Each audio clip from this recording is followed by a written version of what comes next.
We'll get started. So yes, hi everyone. Hope you can hear me clearly. I'm currently in Norfolk, actually staying with my parents, and I'm assuming all of you guys are in Ireland somewhere. So it's really lovely to be here today. And yeah, my name's Daisy Shearer, and I'm currently a physics PhD candidate at the University of Surrey. And I'm here to talk about navigating neurodiversity and sort of my experiences of neurodiversity within physics. Please work. There we go. So first of all, a little bit about me. As I said, I'm Daisy. I did an integrated master's degree in physics from 2014 to 2018, also at the University of Surrey. And during that time, I also had a year in industry as part of the research aspect of the MPhys. So in 2017, I went to work at the Centre for Integrated Photonics, and I was basically designing and developing semiconductor lasers for telecommunications applications, sort of long haul optical fiber communications, and I was working primarily with an effect called the quantum confined Stark effect, and that was sort of my first experience of research, especially sort of applying quantum physics within a research situation, and I just got hooked on it. So I decided to apply for PhDs in quantum technology and ended up staying at Surrey because A, I really like it at Surrey, and B, the project that I was offered was by far the one that appealed to me the most because it meant I could continue working with semiconductors, which is what I did for my research placement. So yeah, since 2018, I have been a PhD student and now a PhD candidate. And my research focus, as I said, is quantum technology, specifically a little subfield called semiconductor spintronics, which is all about manipulating and controlling the electron spin state of electrons within semiconductor materials. I work with indium antimonide primarily, looking at quantum wells and also developing novel fabrication techniques for rapid prototyping of different devices, things like quantum point contacts, which is one of my favorite structures that I'm looking at, but also nanowires / quantum wires as well. And the other little bit of information that I guess is pretty important for this presentation is that I'm autistic, and I was diagnosed in 2017 during that period when I was on my research placement. So before I sort of leap into the presentation, I just wanted to clear up a few terms around neurodiversity. Now, one thing that you should probably know about the term neurodiversity as a whole is it's very, very new. So it's actually coined in the 1990s, and it's not been in our language for very long. So it's still sort of forming what it means, particularly in sort of a societal context. So these definitions are ones that I sort of work with, but you'll find people using these terms in slightly different ways, and there's not sort of anything set in stone. I think time will tell what we do end up settling on. But essentially, neurodiversity is a term that talks about the diversity of human minds within our species and neurocognitive functioning. So I like to think of neurodiversity and put it next to biodiversity because they're very similar terms. And neurodiversity just describes everyone. So it's not just people who are neurodivergent, which I'll get to in a minute, but it encompasses everyone. And this is linked to the neurodiversity movement, which is all about social justice and seeking civil rights and equality for neurodivergent people, who are, like me, individuals whose brain functions in ways that diverge from the dominant societal standards of normal. And we could be here all night talking about what normal means, but for the purposes of this, neurodivergent is generally thought of as a variety of conditions.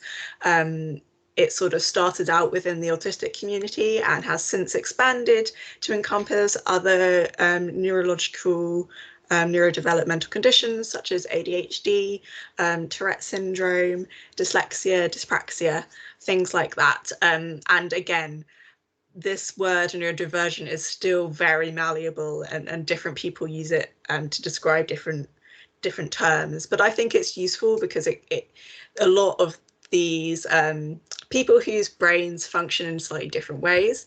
We have a lot of shared sort of challenges that we come across within society.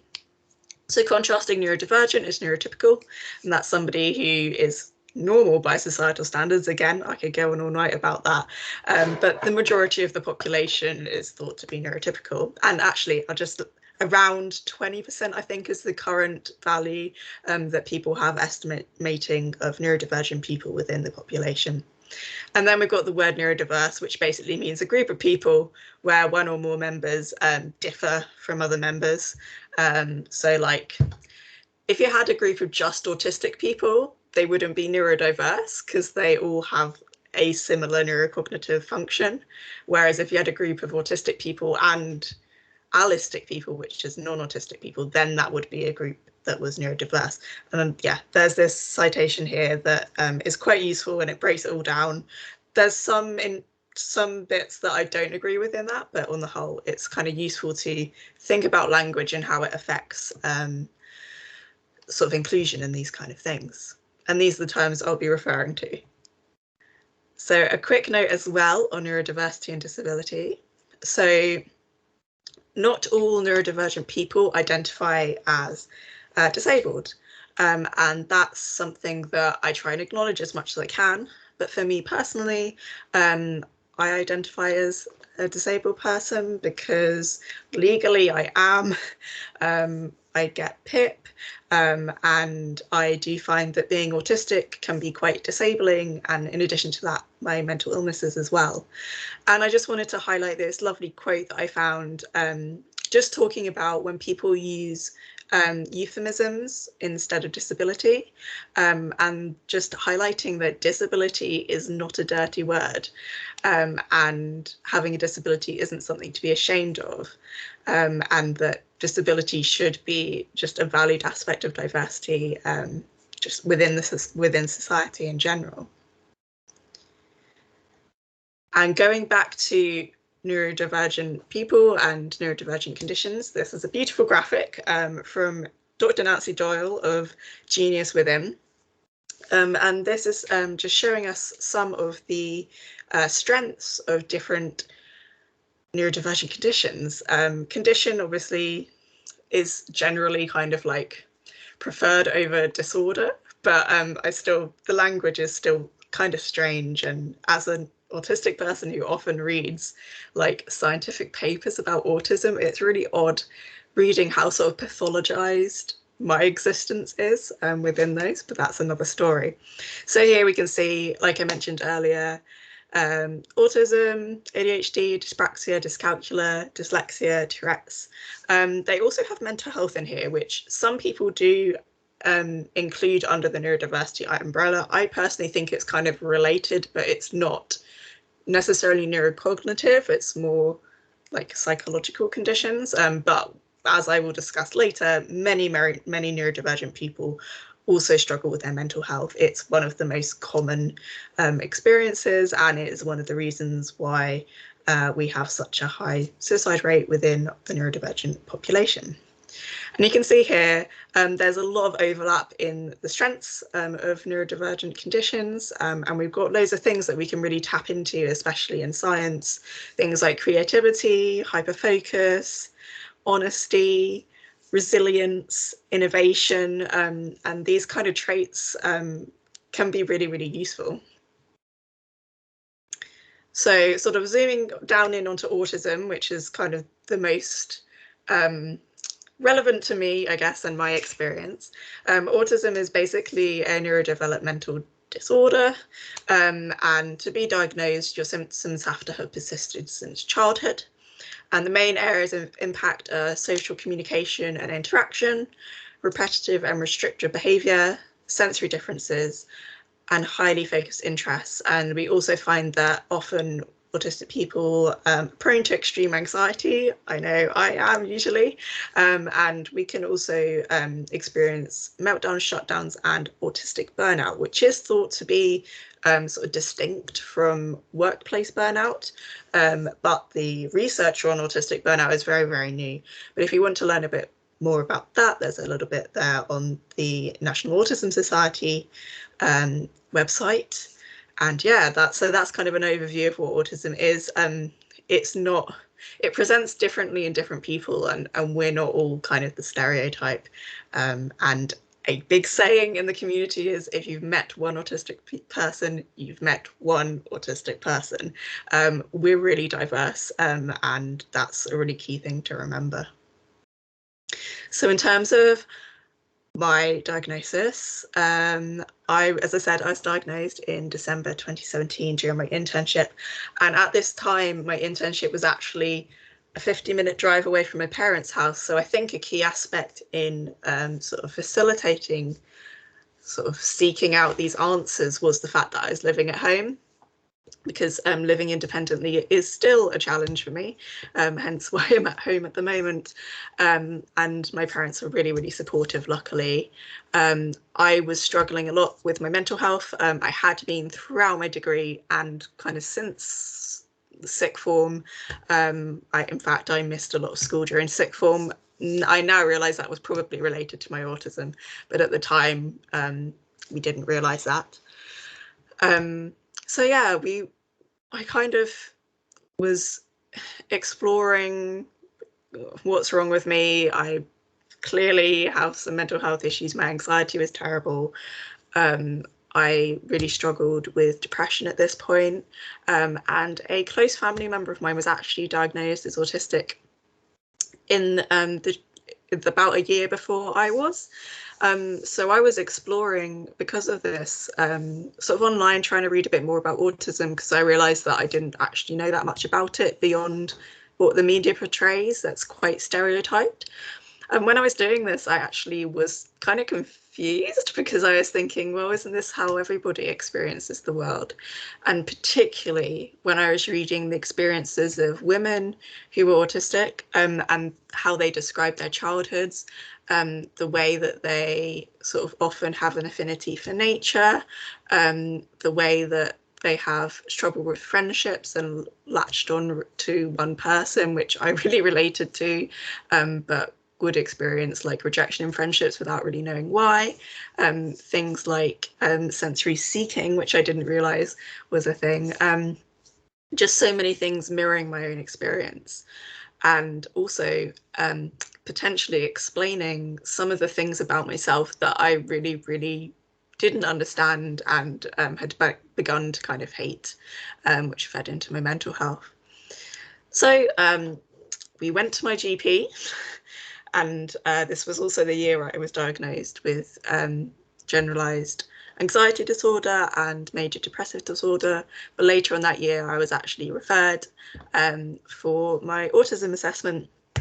So we've had to fill out a lot of forms to try and gather sort of my history, and how any symptoms may have presented within me from childhood, from when I was a baby. My parents also filled these out, and my mum came along on the day.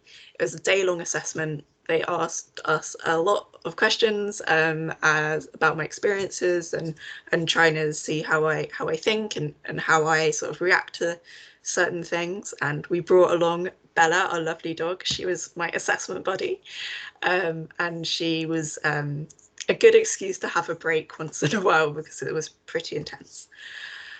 At the end of that day, the team that was assessing me said, yeah, you're autistic. You've got pretty classical sort of presentation for a woman on the spectrum. And I was diagnosed, which was a shock, but it was also very empowering for me, because I realized that I wasn't like a broken neurotypical person. I was just a neurodivergent person, an autistic person, and it was okay to be that way. And I didn't have to try and sort of continue camouflaging and masking things that I knew were kind of not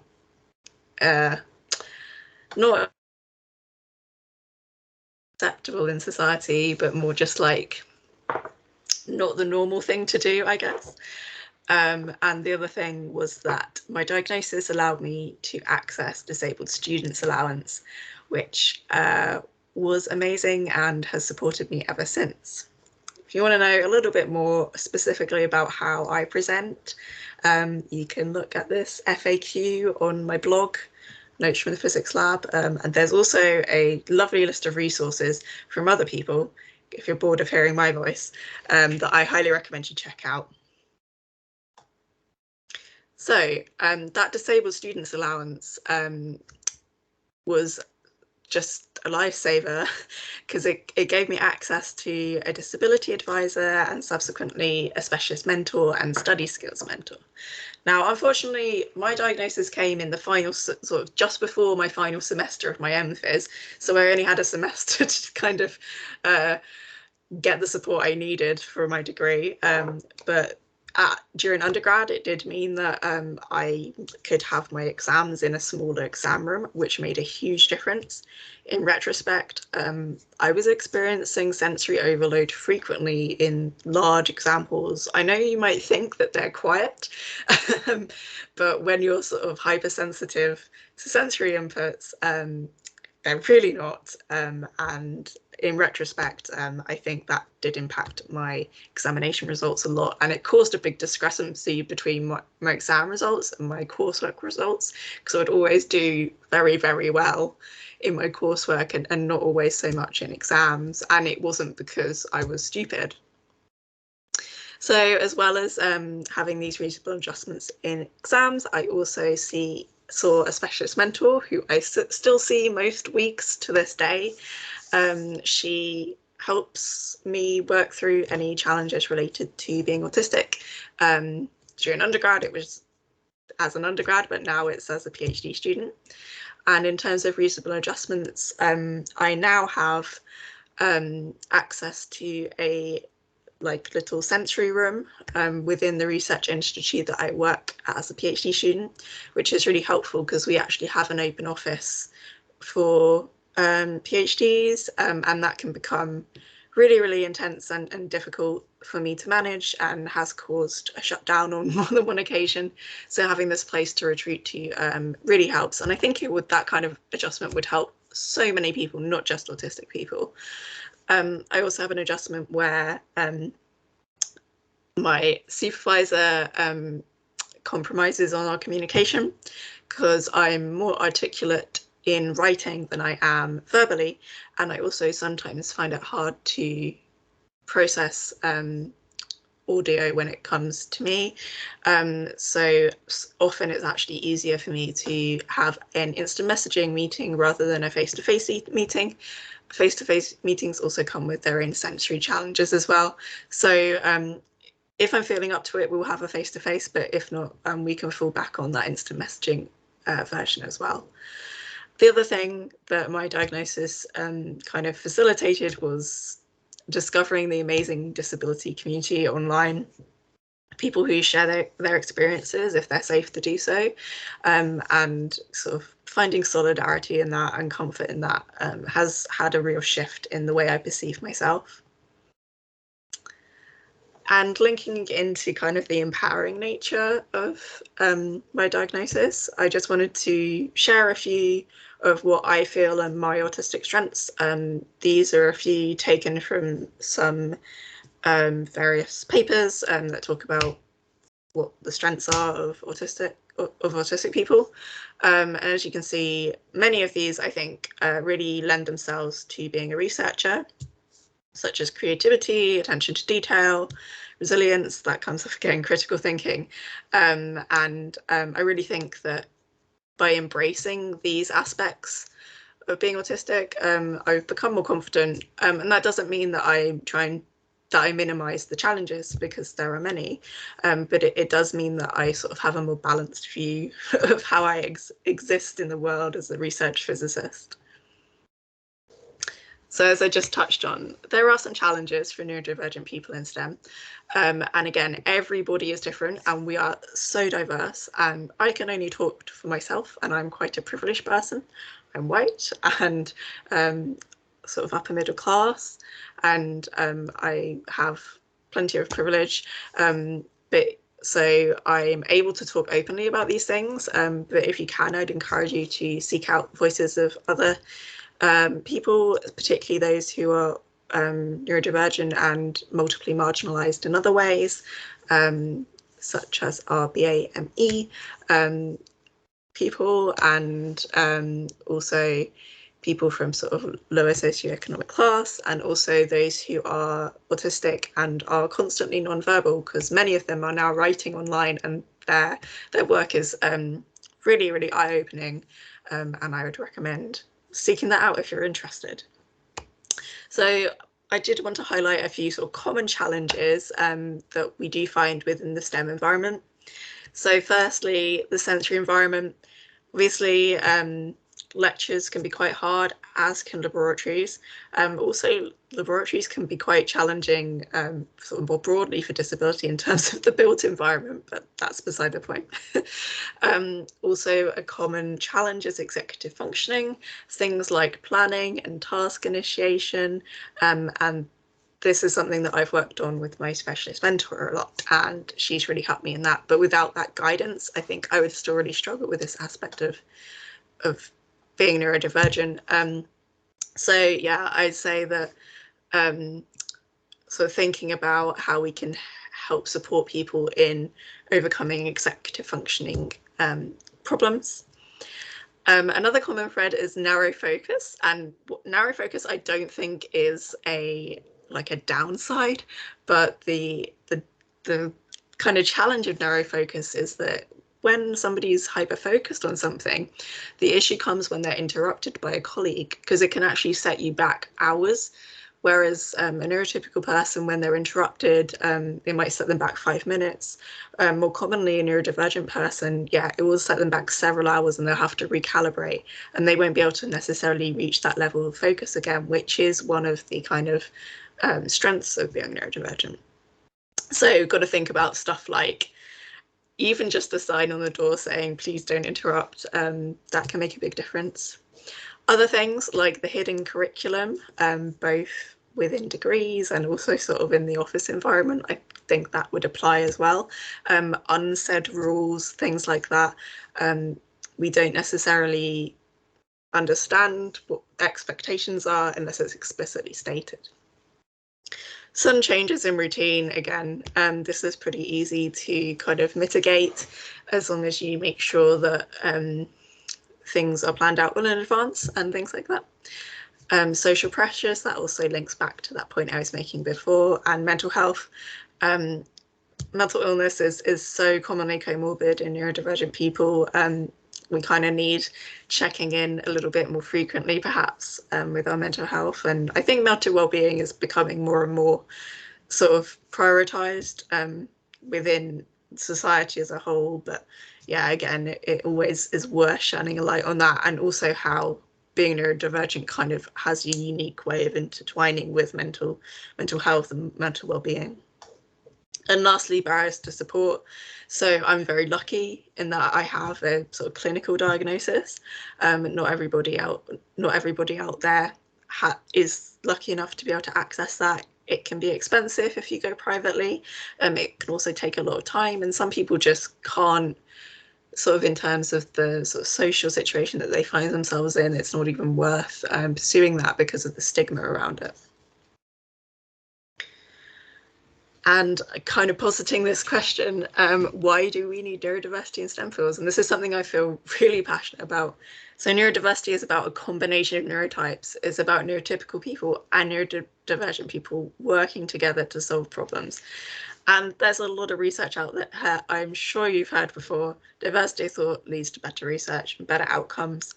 It's kind of common sense. The more different ways you have looking at a problem, the more likely you are to find an innovative solution and sort of push a problem forwards, if that makes any sense. We can always also tap into those neurodivergent strengths that were mentioned in that infographic earlier. And there's also the fact that many great thinkers are now thought to potentially be neurodivergent.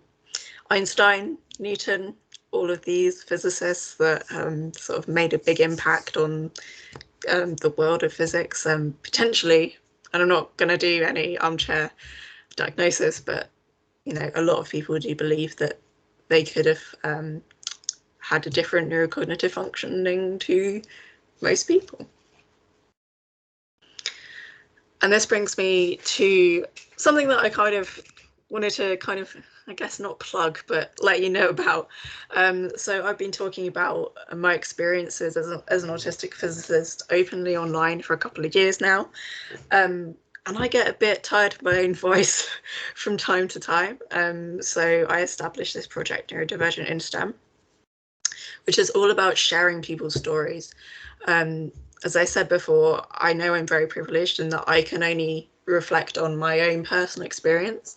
And while I know that this has had an impact on people, you know, I get many messages from neurodivergent sort of physics and STEM aspiring students and things saying that seeing me being open has really helped them. But equally, like, I realized that for a young person who doesn't necessarily identify with me, there are other people who they could identify with better and would be a more sort of accessible role model to them. So yeah, that's what Neurodivergent in STEM is all about. It's about trying to showcase the diversity of neurodiversity, twice, within STEM fields. We share just little stories, kind of biographies that are community submitted, and those lived experience are meant to kind of shine a light on how people feel about their neurodiversity in STEM, and also to show what people have achieved, and that neurodiversity isn't something that necessarily holds you back. It can be something that can be really, really positive. So this links into kind of informing inclusive practice, as well as forming a community and facilitating connections between people. I know that it brings me great comfort talking to neurodivergent colleagues in physics and in STEM more broadly. We share a lot of the same kinds of experiences, and it just makes me feel like I'm less alone and that I'm not sort of the only one like I am within the field. Again, it's about highlighting those diverse voices and thinking about intersectionality. I'm hoping that we get more and more different sort of representation as the project goes along, but obviously I also recognise that for some people it can be fairly dangerous to openly disclose. So yeah, at the moment we're just sort of driven by what the community decides to share. And here are some lovely pictures of some of our contributors, as well as some public figures that we highlight. Yeah, and you're very welcome to go and read them all. I always get so inspired reading all the stories on there, and seeing sort of the different routes that people have taken to get where they are. And finally, what can you do to kind of help neurodivergent people in physics? So I kind of have a little list here of my top things that you can do. Firstly, learning about neurodiversity, which you're doing by being here, so already tick that one off. And also listening to neurodivergent and disabled voices. I've highlighted a few hashtags here on social media. I think social media is a really fabulous way of sharing experiences and stories and other things, and sort of helping us understand things about different groups of people. So yeah, Twitter and Instagram, all of these tags have quite a lot of sort of different experiences shared on there, and I found them useful in my own sort of developing my understanding of neurodiversity more broadly as well. It's always important to consider individual needs.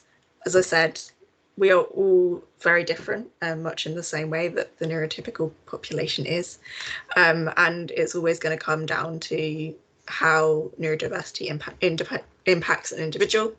So where I need quite a few sort of sensory type adjustments, some people may need more in their sort of communication side of things, or executive functioning. It all varies, and functioning also varies, which is something that people don't realise. So it's always a good thing to talk to people, facilitate conversations, make spaces that are safe for people to be able to disclose and to discuss, how they can be supported in the best way. Yeah, knowing what support's available at university. I think this is something that not enough people think about. Even if you're not disabled or neurodivergent, if you know what's available for people out there, you can tell them to access X, Y, or Z. So for me, this is our disability and neurodiversity services, but I'm sure every university has their own sort of service. Yeah, this is something that's more for kind of the sort of academic side of things, but it's looking at universal design principles and inclusive pedagogy in terms of supporting those who either aren't aware that they have a disability, haven't yet got a diagnosis, and so don't have access to support. These ideas are really useful in sort of leveling the playing field, as they say, and ensuring that you're sort of making accessibility your default. It's not something you're adding on top. So yeah, you can see examples here, providing lesson materials in advance and making sure your videos are captioning, which I'm not doing today. That's bad, I should be doing that. But kind of thinking about accessibility in advance can make a really big difference, and also makes people feel like they don't have to kind of out themselves. Because say you need captions, but you don't really want to say, oh, I need captions. But if they're already there, then it's already there. It's like having a ramp for a wheelchair user. You know, they can access. If it's just stairs, they can't. If there's a ramp there, then they have access. So yeah, and we can do this in lots of different aspects of disability. And finally, spreading the word. Yeah, this can be on a local level, you know, if you're just chatting to colleagues or to your peers, maybe bring up the topic of neurodiversity, you can tell them about this event if you want to, and say, oh, I found this interesting, or did you know that? I think that having sort of these smaller conversations can almost have a bigger impact than larger things, like in the media, because when it's with someone you're familiar with, they're more likely to kind of respond to it and engage with what you're saying. So yeah, please do spread the word about neurodiversity and share stories from people, probably not me, because I've yelled about my story a lot. But there are plenty of people whose experiences I always learn a lot from. And finally, if you want to get in contact, here are my things, my website, my blog, my email. Feel free to hit me up. We should have time for plenty of questions, but if there's a question that you don't feel comfortable asking in this, or you don't think of one until later, do feel free to, you can email me, you can drop me a DM on, probably I'll pick that up, we'll see. Email is probably the best way if you have a question. I'd be very happy to answer any of those. And if you want to connect on LinkedIn, if that's your jam, go for it. And that, I think, is all from me in terms of the talky part. I'm going to stop sharing my slides. There we go. Excellent. Hopefully, you could all hear me. I think if people have questions, it's probably easiest to pop them into the chat, just in case some people aren't comfortable unmuting themselves or anything like that. No. And as well, if you are looking for Daisy's blog, it is linked on our Instagram, and her own Instagram is tagged in one or two of our posts as well, so if you're looking for that.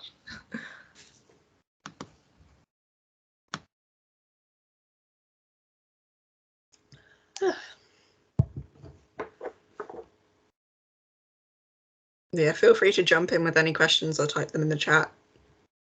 If you want to learn more about stuff. Can I jump in, because I was trying to type out a question I can't spell.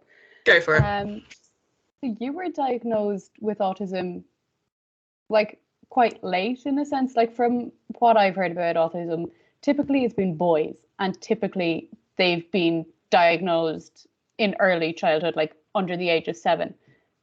Do you think you would have had like a different experience growing up doing your degree if you had been diagnosed before? Yeah, that's a really great point. I talk a bit about that in the Voices of Academia article, I think. Probably in several articles, but yeah, it's really common, especially for women and sort of people. I find it difficult navigating around the whole gender because it's not boy and girl necessarily. It's more complex than that. But yeah, essentially women tend to go under the radar. Primarily it's thought of because we present slightly differently and do something called camouflaging, and we tend to internalize our issues rather than, so a lot of boys who are more typically presenting as autistic will externalize things. So that's why they get picked up so young, because they're sort of making themselves more like drawing attention to them.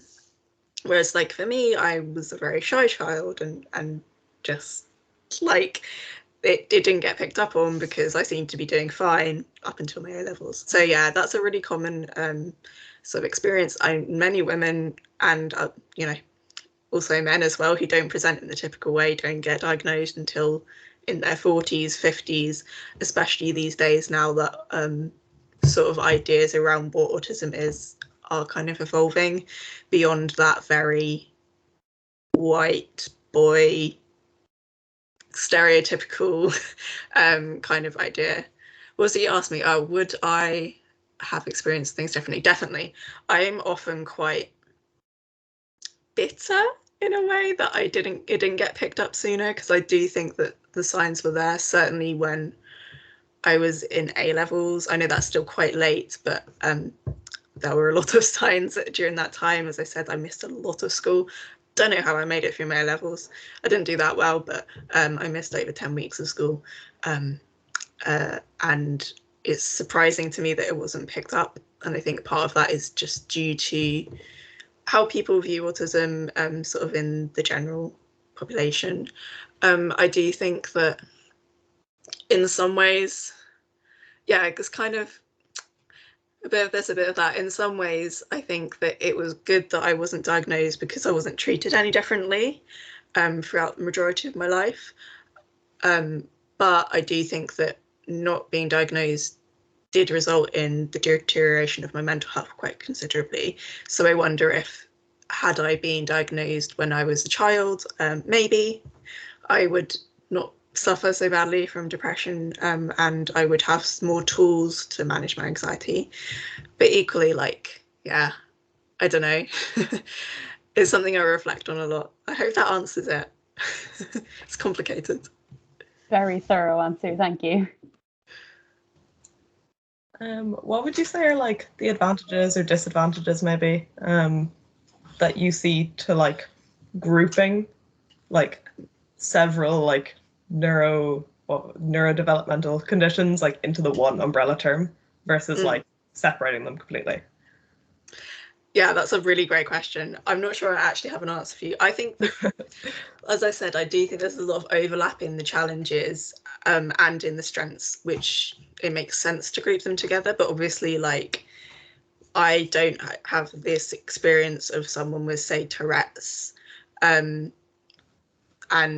they will encounter different challenges. Yeah, I don't know where it's going to end up going with it, but obviously, like, kind of strength in numbers, I think, in terms of neurodiversity. But I do think that even within sort of the category, like, even just if you take autistic, like, we're so diverse and different in how we present and things. And, like, I think sometimes people expect, there's that classic thing about people being like, oh, you can't be autistic, you're not like my cousin's son or whatever. And it's just like, well, yeah, you obviously just haven't, like I said, when you've met one autistic person, you've met one. So yeah, I think that there's pros and cons as with everything. Yeah. Thank you. Cool. There's something in the chat. Hey Daisy, you're evidently a very confident public speaker and science communicator now. Did you have problems with public speaking and communication before your diagnosis, and how did you, if so, overcome this? That's a great question. I've been thinking about this so much recently. Actually, a year ago, let's say, I wouldn't have been able to do this event. So I've actually seen a really big change in my ability to do public speaking and communication. Obviously, with my science communication, my preference at the moment is for written communication. That's why I like to do Instagram with the really long captions and things. But I'm trying to explore verbal communication a bit more because I realized that it can be useful for disseminating stuff. So I actually spoke about this a little bit I was on the Square Peg podcast a few months ago. So if you want to listen to sort of more in-depth thoughts, that's quite a good one. But I kind of have recently had a flip in how I think about public speaking, because it has always been something that I have struggled with, especially like impromptu stuff. So like this Q&A is probably more scary than the presentation I just gave, because I kind of have a script, and when I have a script I've like practiced it and I feels more in control. So yeah, but the flip that I've had is, rather than thinking of public speaking as like this terrifying thing out of my control, I now think of it as a performance. When I think of it as a performance, it feels more manageable to me, and it also makes me feel like I can utilize my masking and camouflaging that I've sort of inadvertently had to learn throughout my childhood being an autistic person. I can use that in like a positive way, rather than it being, I mean, it's really draining just in everyday life to continue masking, but for short periods like an hour, it can be really useful utilizing that. And I think, you know, like Anthony Hopkins is autistic and he's a great actor, and I don't think that that is like a coincidence. I think that actually a lot of neurodivergent people, if we think about it in the right way, we can be like really engaging performers. And that's how I've been thinking of it recently, and that's kind of enabled me to be more confident, even if on the inside I don't feel confident at all. It comes across that I'm confident, and I think actually even for neurotypical people, I think that that's a really good technique to like employ. So yeah. That's kind of how I overcame that. And practice. Just doing stuff helps as well. Would you have any advice for like young students or people around our age who are maybe looking into getting a diagnosis or getting like tested? Can you just repeat that, please? Oh, would you have any advice for like young students or like people around our age who are maybe considering the possibility that they could be neurodivergent or autistic and are looking into getting tested? Oh, that's a great question as well. Yeah, so firstly, like, know that you're valid, and self-diagnosis is sometimes the only option for people, and that can be really empowering in of itself. I say try and seek out communities online, as long as it's safe to do so. There are some really fantastic people doing advocacy on social media around various neurodiversity topics. You can learn a lot engaging with them. I'm a big believer in lived experience as being a great teacher.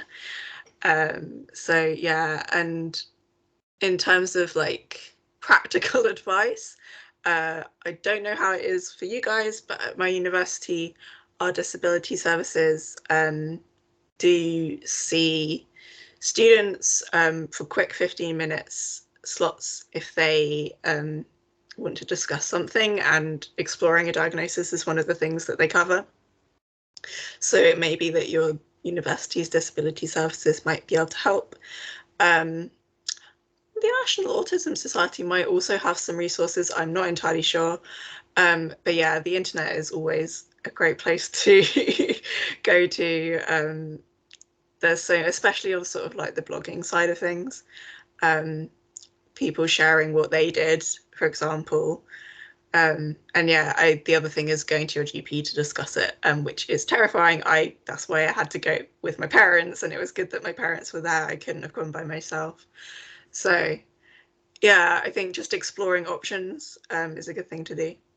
And yeah, thinking about how you can be best supported as well.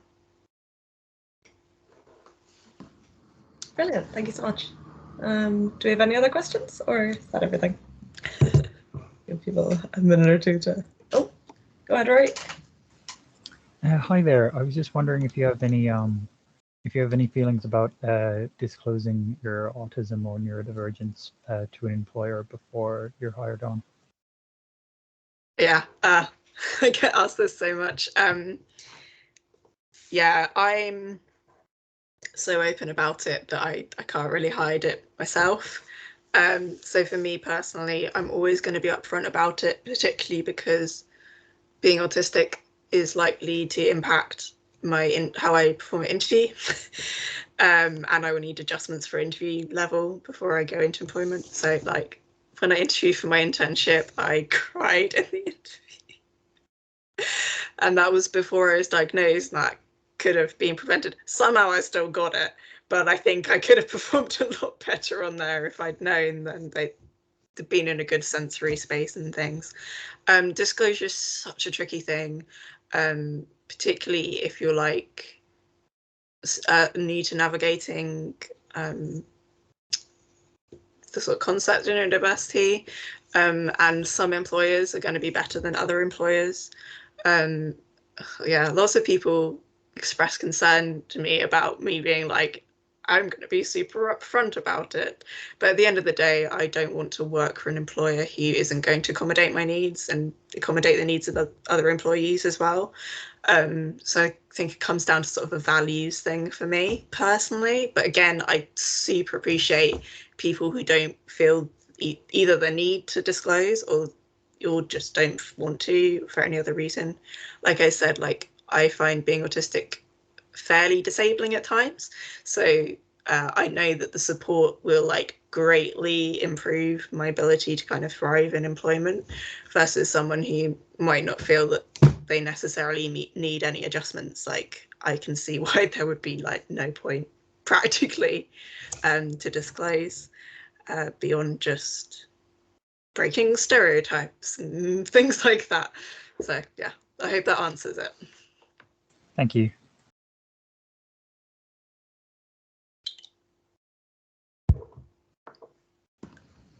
Okay, thank you so much, Daisy. That was amazing. Really enjoyed that. I'm sure I'm speaking for everyone when I'm saying I feel really like informed and like that was really great. And thank you guys so much for coming. I think we'll wrap it up there if no one has any more questions. There will be a recording of this talk posted online. So if you know any of your friends that missed it or whatever, you can point them to I think it's the Physics Society YouTube that it'll be going up on. But other than that, thank you guys.